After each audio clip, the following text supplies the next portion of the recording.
ยว่าดอกทานเอ๋ยโอ้ย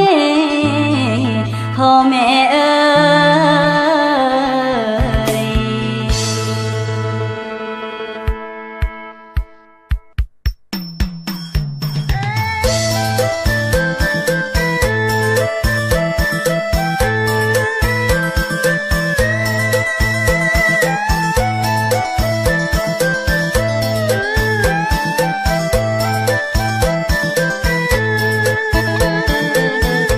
ย้อนความทุกข์จนจึงทนสู้ได้แต่น้อยจนใหญ่บอกเคยได้ดีย้อนพ่อและแม่เป็นคนบ่มีทุกข์ยากเป็นทีต้องทนเลื่อยมาชีวิตผาสานถ้าความยากให้ก็ต้องทนไปบ่หวั่นดอกนะเหตุงานรับจ้างเพื่อแลกเงินตาหาเลี้ยงชีวาอยู่ไปวันๆขอเพียงได้งานน้องก็พอใจเรื่องเงินหลายเดือยมือ10-20,000เลี้ยงหนักงานหนาก็ต้องฝ่าฟันอาชีพหลายวันต้องทน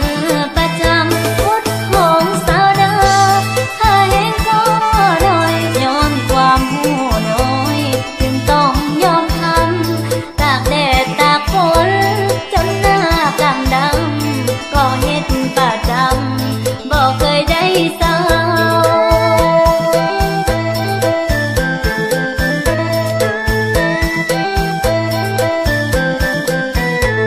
เอาหลังสู้ฟ้าเอาหน้าสู้ดินโอ้ยโอ้ยโอ้ยเอาหลังสู้ฟ้าเอาหน้าสู้ดินแทบจะเป็นวินก็ต้องทนเอาคิดเห็นใบหน้าพ่อแม่ของเฮาก็พอบรรเทาหายเมื่อยหายวินหวังไว้จากวันได้เงินเป็นก้อนพอได้ถึงหอนทำมาหากินคิดมาพอน้ำตาหลั่งลิ้นชีวิตบ่สิ้นต้องทนสู้ไป สิมีสายใดให้ความเมตตาช่วยกรุณามาเป็นคู่ใจยามเหน็ดเหนื่อยล้ามีคนห่วงใย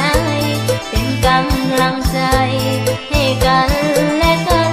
จะสู้ฝ่าฟันกับไอ้คนดีชั่วชี